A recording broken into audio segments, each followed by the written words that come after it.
All right, so welcome back, everyone. I'm really excited for today's deep dive. We're going to be talking about a book called What Went Wrong with Capitalism. Yeah, it's a really timely book, I think, given all the kind of conversations that are going on right now about, the economy, inequality, the future of capitalism itself. I mean, honestly, it feels like everywhere you turn, there's someone talking about how capitalism is either, broken, rigged, or, just straight up doomed. And this book really digs into those anxieties, tries to get at the root of what's going on and, whether these fears are justified. So let's talk about the author a little bit, Ruchir Sharma. Now, he's not just some academic, like, theorizing from an ivory tower. He's actually a globally recognized investor. Right. He's been in the trenches of global finance for like decades, seen firsthand how capitalism plays out all over the world. Yeah, he's seen the booms, the busts, the successes, the failures, and that gives him a really interesting perspective, I think, to write this book. And what I found really interesting about his background, too, is that, he wasn't born in the US or Europe. He grew up in India, which, gives him a different lens, I think, for looking at capitalism. Right, it's not just like the American or European perspective. He's able to compare and contrast like different flavors of capitalism. Yeah, Mm. Asian, American, European, how they've evolved, how they're different, how they're similar.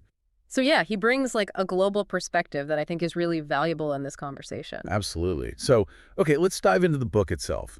Um, Sharma really starts off with a bang, right? In Mm. chapter 1, A Crisis of Capitalism, he just comes right out and says, look, capitalism is in crisis. Yeah, it's a bold statement, but I think he makes a compelling case for it, He's not talking about like a sudden collapse or anything, more like this kind of underlying sense of unease. Yeah, like a growing dissatisfaction with the system, a feeling that, it's not working the way it used to or the way it should. Right, like the promises of capitalism, the prosperity, the opportunity, the upward mobility. It just seems like for a lot of people, that's not really the reality anymore. Yeah, wages haven't kept up for a lot of folks. The gap between the rich and everyone else is getting wider. It's harder to start a business. It feels riskier. And, there's just this general sense of anxiety about the future. Sharma calls it a daily crisis, this kind of like low level but pervasive feeling that something's not quite right.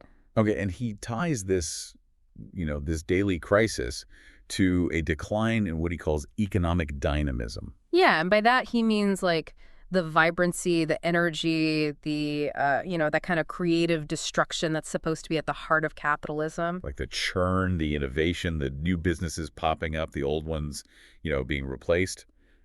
He argues that we've lost some of that. And that's really, I think, where his analysis gets interesting because he challenges this kind of this common narrative that we hear a lot. The one about like, you know, government's been shrinking since Reagan, and that's the problem. Yeah, he basically says, that's just not true. Government hasn't shrunk, it's actually grown, just in different ways. Okay, so that sets the stage for his whole argument because he's saying, look, the problem isn't too little government. It might actually be too much government, or at least the wrong kind of government intervention. Right, and that takes us to chapter 2, The Age of Debt, which is where he really lays out, his view of the real turning point. Okay, so what is the turning point, according to Sharma? Well, he argues that it wasn't so much shrinking government, but this shift towards, massive deficit spending and mounting debt. And that really started, taking off in the late 1970s. I see, and that was both sides of the aisle, right? Republicans were all about tax cuts. Democrats were increasing social programs. Exactly. You had tax cuts on one side, spending increases on the other, and it just created this, this perfect storm of debt. So Sharma's argument is that this addiction to debt has distorted capitalism, has made it less dynamic, has contributed to a lot of the problems we see today. He calls it capitalism addicted to debt, and he really sees that as like the root of a lot of the distortions that he's going to explore in the rest of the book. Okay, interesting. So then in chapter 3, The Fearful Mind, Sharma brings in some psychology, which I always find fascinating. Yeah, this is where he starts talking about like the mindset of policymakers, how they've developed this kind of deep fear of economic pain, this aversion to any kind of downturn or recession. Which leads them to intervene excessively, right? Like they're constantly trying to, smooth things over to prevent any kind of, economic pain, even if that pain might be necessary for the long-term health of the system. It's like they're always trying to, like, manipulate the economy, to control it, to prevent it from doing what it naturally does, which is to go through cycles. And Sharma uses this really interesting analogy. He compares it to the opioid crisis. Yeah, it's a powerful analogy, right? Like how we've become so reliant on painkillers, so averse to any kind of physical discomfort that we end up, masking the underlying problems, creating a kind of dependency. And he's arguing that something similar is happening in the economy.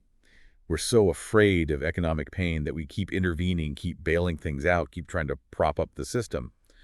But in doing so, we might actually be making it more fragile, less resilient in the long run. It's a thought-provoking argument, and it's one that I think a lot of people, regardless of their political views, can relate to. Absolutely. So then in Chapter 4, Sharma takes us back to the era of Alan Greenspan and this concept of the Greenspan put, which honestly is kind of a wonky financial term, but it's really important to understand, I think, to grasp Sharma's argument. Yeah, the Greenspan put is basically this idea that, under Greenspan's leadership, the Federal Reserve created this kind of implicit guarantee that they would step in to prevent any major market crashes, to minimize any economic pain. So investors started to believe that, no matter what happened, the Fed would be there to bail them out, to protect them from any real losses. It created a sense of complacency almost, a feeling that there was no real downside risk. Exactly. And Sharma argues that, combined with deregulation, which was happening at the same time, this led to what he calls the financialization of capitalism. What does he mean by financialization? It's this idea that, the financial sector started to grow disproportionately larger and more influential compared to the rest of the economy. So instead of, investing in productive activities like building factories or creating new products, capital was flowing into finance, into, trading stocks and bonds and creating all sorts of complex financial instruments. And Sharma argues that, this shift towards financialization has had a number of negative consequences. Like what? Well, for one thing, it's led to a greater focus on short-term profits rather than long-term investments. Yeah. And it's made the economy more volatile, more prone to bubbles and busts. And it's also, I think, contributed to this sense that, the economy is rigged in favor of those who are already wealthy. Right, because those who have access to capital, those who are in the financial sector, are the ones who are best positioned to benefit from these trends. Okay, so all of this sets the stage for Chapter 5, bailout culture, where Sharma really gets into the nuts and bolts of how this system of, government intervention and bailouts has evolved over time. Yeah, he traces this history of bailouts, going all the way back to the early 20th century. And what he shows is that, in the beginning, bailouts were relatively rare. They were seen as a last resort. But then, over time, as the economy became more complex, as the financial sector grew larger and more influential, bailouts became more frequent, more massive, more normalized. And I think the 2008 financial crisis was a real turning point in that regard. I mean, the scale of the government intervention, the bailouts of banks and other financial institutions, it was unprecedented. And it really solidified this too big to fail mentality. Yeah, it created this sense that, certain companies, certain institutions are just too important to let them fail, so the government will always step in to save them. And of course, we saw that again in 2020 with the pandemic, with the massive government spending programs, the direct payments to people. It's like we've just completely normalized this idea that the government will always come to the rescue. And Sharma argues that, this bailout culture is incredibly dangerous. Why is it dangerous? Well, for one thing, it creates moral hazard, right? If you know you're going to be bailed out if things go wrong, you're more likely to take risks. You're less likely to act prudently. And it also distorts the market. It prevents businesses that should fail from failing. It keeps capital tied up in unproductive activities. And yeah, it just creates a whole host of problems. Okay, I see. So Sharma is painting a pretty bleak picture here. He's arguing that, we've created this system that's addicted to debt, that's afraid of economic pain, that's constantly bailing things out, and that's led to a distorted form of capitalism, a form of capitalism that's less dynamic, less innovative, and less fair. Yeah, and all of this leads us to Chapter 6, the everything bubble, which is where Sharma really connects all of these trends to the current economic landscape. Okay, so tell me about the everything bubble. Well, Sharma argues that, this combination of easy money, readily available bailouts, and this kind of market psychology that's come to expect government intervention. All of this has led to an everything bubble. You know, Asset prices are inflated across the board, stocks, real estate, bonds, cryptocurrencies, even things like, meme stocks, collectibles, you name it. It seems like everything is in a bubble. and he argues that, this is a global phenomenon. Yeah, it's not just limited to the United States or Europe. It's happening all over the world. And Sharma sees this as, a symptom of this deeper problem, this underlying distortion in the system. He's saying, look, this isn't just a normal market cycle. This is something different. This is something more profound. And what's really worrying is that, this everything bubble is happening at a time when, the real economy is still struggling. We're coming out of a pandemic. We've got supply chain disruptions. We've got inflation. And yet, the stock market is booming. Asset prices are soaring. So there's this disconnect between the financial markets and the real economy. Exactly. And that disconnect is, I think, a sign of just how distorted things have become. All right, so that's a pretty sobering assessment. But Sharma doesn't just stop there. In Chapter 7, Beyond Borrowing and Spending, he takes on this whole idea that, government has shrunk since the 1980s, which is like a central tenet of, a lot of conservative economic thinking.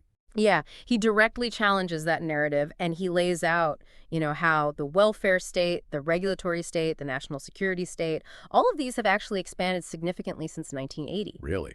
Yeah, it's kind of surprising when you look at the data. He uses a really interesting example to illustrate his point. What's the example? Prison expansion. A lot of people see that as a case of privatization, right? Private prisons, taking over from the government. But Sharma argues that, that's actually an example of government overreach.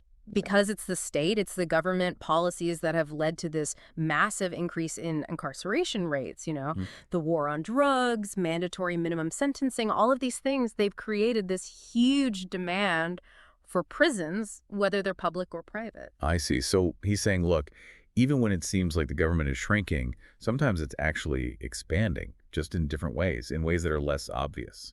Right. And that's a really important point to keep in mind, I think, as we think about, the role of government in the economy. Now, in Chapter 8, The Illusion of Shrinking Government, he really doubles down on that argument. Yeah. He basically calls the idea that, Reagan and Thatcher truly reversed the growth of government a myth. He says, yeah, they made some attempts to limit government, to cut spending, to deregulate, but those efforts were largely unsuccessful, and they didn't change the overall trajectory.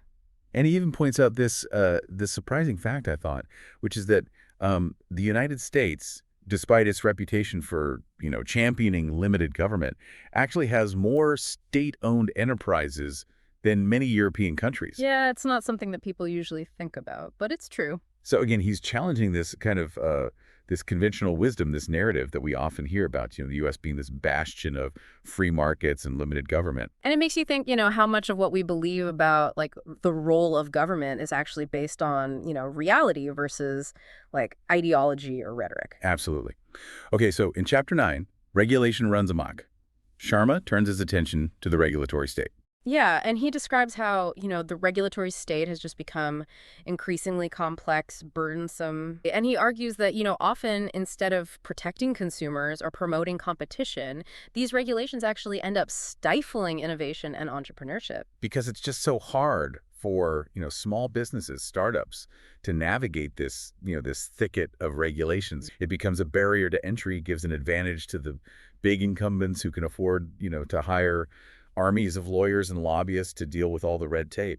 And he points to the rise of the European Union as a prime example of this trend. He calls the EU a global regulatory hegemon, because their influence in setting regulations has grown so much, and those regulations often extend beyond the borders of Europe. So what he's saying is that, even if you're not in Europe, you might still be subject to EU regulations, which can be, pretty burdensome for businesses. And he uses this really striking comparison, I think, to illustrate his point. He compares the Dodd-Frank Act, which was passed after the 2008 financial crisis, this massive piece of legislation. Yeah. He compares that to the Glass-Steagall Act, which, it replaced. Which is much shorter, right? Yeah. The Dodd-Frank Act was over 800 pages long.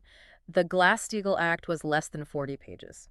Wow. That's quite a difference. And it just highlights, this trend towards, ever-expanding regulation, which Sharma argues can be counterproductive. It can create more problems than it solves. Okay, so that's a lot to digest.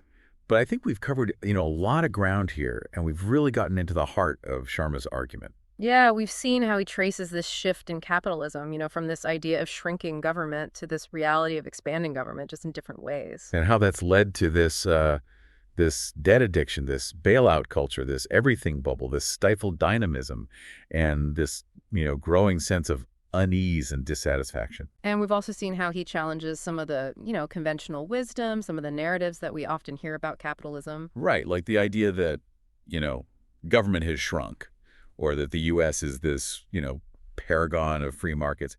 He's really pushing us to think differently about these issues. And I'm curious to hear more about, what he proposes as solutions. I mean, honestly, some of the stuff we talked about, it's like kind of depressing, right? Like this idea that we're living in an everything bubble fueled by debt and bailouts, and, the economy is not as like vibrant and innovative as it used to be. Right. But I think it's important to remember that Sharma's not just trying to bum everyone out. He's trying to diagnose the problem so we can start thinking about solutions. Yeah, I mean, hopefully there's some light at the end of the tunnel, right? Well, he does offer some hope, but first I think it's worth digging into some of the specific consequences of these trends, how are these distortions in capitalism actually playing out in the real world? Okay, yeah, let's do that. So, where do we start? Well, one of the things that Sharma really focuses on is this decline in productivity. He calls it the productivity paradox, which is, this really puzzling phenomenon. Like how we've had all these amazing technological advancements in recent decades, things that should be making us like way more productive. But productivity growth has actually been declining, especially in developed economies. Right. It's we've got all these amazing tools, all this computing power, all this automation, but we're not actually getting that much more output from it. And Sharma argues that part of the reason for that is, all the government intervention that we've been talking about. The regulations, the bailouts, the easy money policies. Exactly. He's saying that, when you create this environment where businesses can rely on government support, even if they're not performing well, it takes away some of the incentive to innovate, to take risks, to strive for true efficiency. Right. It's like, if you know you're going to get bailed out if you fail, why bother trying so hard? Yeah, and that leads to this concept of zombie companies, which Sharma talks about in this chapter. Zombie companies? Yeah, these are businesses that are basically being kept alive by easy credit and government support, even though they're no longer truly viable, Like they're just kind of limping along, draining resources and holding back the economy as a whole? Exactly. And Sharma argues that, allowing these zombie companies to fail is actually crucial for the long-term health of the economy. I see. Sounds kind of harsh, though, right? Yeah. Like, what about the people who work for those companies? Well, it's definitely a complex issue, and there are no easy answers. But Sharma's point is that, by propping up these failing businesses, we're actually preventing resources from being reallocated to more productive and innovative firms. It's like, if you keep watering a dead plant, you're just wasting water that could be used to nourish something that's actually growing. Okay, I get it. So it's like, in the long run, it's better for the economy as a whole to let those companies that aren't really working fail so that, new, more innovative companies can take their place. Right. It's about creating a more dynamic and resilient system, one that's constantly adapting and evolving. Okay, that makes sense. So what else does Sharma talk about in this section on the consequences of these trends?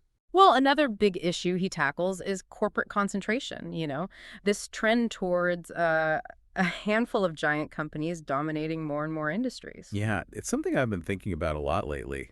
Like, it seems like everywhere you look, there are just a few big players calling the shots, Tech, in retail, in media, in pretty much every sector. It's a trend that's been going on for a while, and it has some pretty serious implications. And Sharma argues that, it's not just a result of natural market forces. So it's not just that, like some companies are just better at what they do and naturally rise to the top. Right. He's saying that government policies, often with good intentions, have actually contributed to this problem. Things like easy money policies, which we've already talked about, can disproportionately benefit large companies.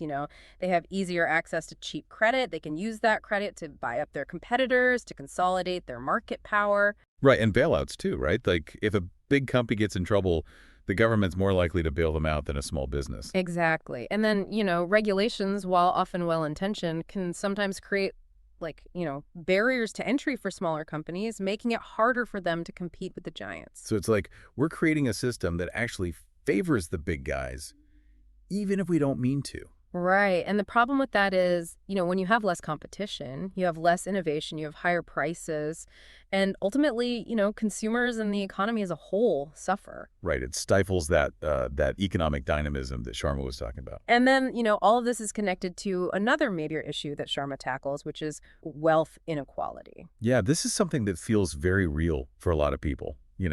This sense that the gap between the super rich and everyone else is just getting wider and wider. And Sharma argues that, this trend is not just a natural outcome of capitalism. It's been exacerbated by the very policies we've been discussing. Okay, so he's saying it's not just that, like, some people are more successful or work harder. It's that the system is tilted in favor of those who are already at the top. Exactly. He points to the way easy money policies inflate asset prices, which primarily benefits those who already own a lot of assets, Right. the wealthy. Tax loopholes that disproportionately benefit the wealthy, bailouts that protect large financial institutions. All of these things contribute to this growing concentration of wealth at the top. It's like rigged almost. It creates this feeling that no matter how hard you work, you can never really catch up. Right, and that has a lot of negative consequences, not just for individuals, but for society as a whole. Like what? Well, for one thing, it undermines social cohesion, right? It creates resentment, it breeds division, it erodes trust in institutions. And it makes it harder for people to get ahead, right? If you're born into poverty, if you don't have access to the same resources and opportunities as those at the top, it's much harder to succeed, no matter how talented or hardworking you are. Exactly. And that's what Sharma really focuses on in the next chapter, Generational Divide, which is all about how these trends are playing out differently for different generations. Yeah, I'm really interested in that. It feels like for a lot of younger people, things are just so much harder than they were for their parents. Like they're saddled with student loan debt, wages haven't kept pace with the cost of living, home ownership feels like a distant dream for many. It's a very different economic reality. Right. And Sharma connects this directly to the policies that have benefited older generations who are more likely to own homes and other assets while leaving younger generations struggling to make ends meet. So it's like the rules of the game have changed and younger people are playing at a disadvantage. Exactly. And that's created a lot of frustration, a lot of anger, and I think a lot of disillusionment with the system. Right. It's hard to feel optimistic about the future when it seems like, no matter what you do, you're always going to be behind. And that's, I think, one of the reasons why Sharma's book has resonated with so many people, It's speaking to this very real sense of unease, this feeling that something's not right, that the system is broken. Yeah. Like I said before, hopefully he offers some solutions, right? Like, it can't just be all doom and gloom. Well, he does. And in the next chapter, Capitalism on the March, he actually takes a more hopeful turn. He starts looking at, alternative capitalist models, countries that have managed to achieve significant economic success while maintaining a more balanced role for government. Okay, so it's not just about critiquing what's wrong, but also about looking for what might work better. Exactly. He's looking for solutions, and he finds some inspiration in countries like, Switzerland and Taiwan, Yeah. which have managed to find a way to balance economic growth with social equity. So it's possible to have both. You don't have to choose between, like, a thriving economy and a fair society. Right. And those countries offer some really interesting examples of how a different approach to capitalism can lead to better outcomes. What's so different about their approach? Well, for one thing, they're much more fiscally responsible. They're more cautious about government spending and debt, which creates a more stable economic environment. They also prioritize long-term investments in things like, education, research, and infrastructure. So it's about playing the long game, investing in the future, rather than just chasing short-term gains. Exactly. And they've managed to do this while maintaining, a relatively low level of government intervention in the economy. They've found a way to create a pro-business environment without letting corporations run roughshod over the interests of workers and consumers. It sounds like they've struck a balance that, a lot of other countries are struggling to find. And what's particularly interesting is that, their success hasn't come at the expense of social equity. They have lower levels of inequality than many other developed nations. So it's not like a trade-off. You don't have to sacrifice fairness for prosperity or vice versa. Right. And that's, I think, a really important message of hope that Sharma is trying to convey. Okay, that's good to hear. So what about solutions Does he get into, like, specific policy proposals? Well, he does, and that's what he focuses on in the final chapter, The Only Way Out is Through, where he lays out, his vision for a course correction. Okay, so what's the way out, according to Sharma? Well, he emphasizes the need for a fundamental shift in how we approach capitalism's challenges. Hmm. It's not about, tinkering around the edges. It's about a more fundamental rethinking of the system. So it's not just about tweaking a few policies here and there. It's about, a deeper, more systemic change. Exactly. And he outlines a number of, key principles that he believes are essential for this rethinking. Okay, like what? Well, first and foremost, he calls for a return to fiscal responsibility. He's saying, look, governments need to live within their means, they need to stop accumulating massive amounts of debt, and they need to prioritize long-term investments over short-term political gains. Right, it's like we need to get our financial house in order, basically. Exactly. And then he talks about the need for a more prudent monetary policy. What does he mean by that? Well, he's basically saying that, central banks need to be more cautious in their use of monetary policy. They need to focus on maintaining price stability, and they need to avoid the temptation to constantly, inflate asset prices with low interest rates. Right, because that's what's led to this everything bubble we were talking about. Exactly. And then, he also talks about the importance of rebalancing the government's role in the economy. So he's not saying get rid of government altogether, but just find a more appropriate balance between, intervention and letting markets work. Right. He's saying that we need a government that provides essential services, that creates a level playing field, that protects consumers and workers, but that also allows businesses to thrive, to innovate, to take risks. It's about finding that sweet spot, right? Yeah, that sweet spot between too much government and too little government. Okay, and what about, businesses themselves? What role do they have to play in all of this? Well, Sharma also stresses the importance of a commitment to social responsibility on the part of businesses. So it's not just about maximizing profits. It's also about being a good corporate citizen, being ethical, being sustainable, being responsible. Exactly. He's saying that businesses need to be accountable not just to their shareholders, but also to their employees, their customers, and the communities they operate in. It's about recognizing that businesses have a responsibility to society, not just to their bottom line. Right. And he argues that the shift towards social responsibility is not just the right thing to do, it's also good for business in the long run. Because consumers are increasingly demanding that companies be ethical and sustainable, and employees want to work for companies that align with their values. Exactly. So it's not just about altruism, it's also about long-term sustainability and profitability. Okay, so Sharma's basically saying that we need a more responsible form of capitalism, a form of capitalism that's more balanced, more equitable, and more sustainable. Exactly. And he argues that only through these kinds of fundamental reforms can we address the deep-seated problems facing capitalism and create a more sustainable and equitable future. So is he optimistic? Does he think that these changes are actually possible? While he ends the book on a note of cautious optimism, he acknowledges that the challenges are significant, but he believes that change is possible, that we can create a better future, but it requires us to be willing to confront these challenges head on and to demand better from our leaders, our businesses, and ourselves. Okay, so it's not like guaranteed happy ending, but there's hope. Yeah, I think that's a fair way to put it. He's saying that the future is not predetermined. It's up to us to shape it. All right, so that's a pretty comprehensive overview of Sharma's book, but I'm curious to hear more about your thoughts on it. Like, what resonated with you? I think it's a must-read for anyone who's interested in understanding the challenges facing capitalism today, and anyone who's concerned about the future of the economy, of society, of the world. And what about people who, might disagree with Sharma's conclusions? Do you think it's still worth reading for them?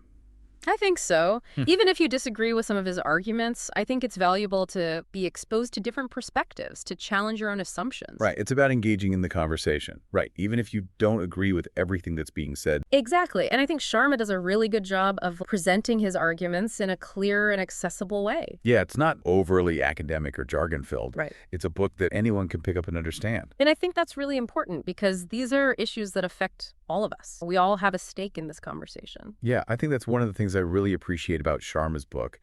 It's not just like an academic exercise. It's a book that's grounded in the real world. It's a book that's trying to grapple with these big, messy, complex issues that are affecting all of us. And he's not afraid to challenge conventional wisdom, to question assumptions, to poke holes in the dominant narratives. Right. He's not just preaching to the choir. He's trying to reach a broader audience, to start a conversation, to get people thinking differently about these issues. And I think that's really important because these are not just abstract economic concepts. They're issues that have real-world consequences for people's lives, for the future of our society, for the planet.